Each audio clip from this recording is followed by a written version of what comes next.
الساعة دلوقتي 12 وربع، على 3 وربع إن شاء الله أجي أفتح عليها. تخيلوا حد ياكل كوارع الساعة 4 الفجر مثلا أو 3 الفجر، على بال ما أخلص بقى ليلة الصبح، ده نفطر بيها كده كده، نفطر بيها الصبح.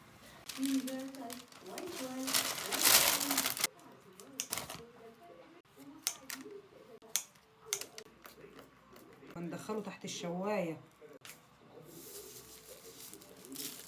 تحت الشواية ما يتحمص. نعمل رز الفتة.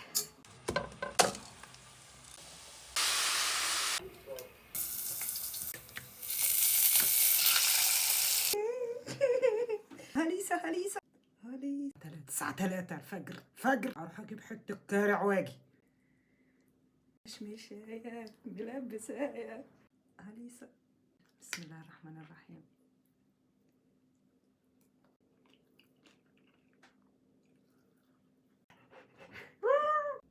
وحوي يا وحوي،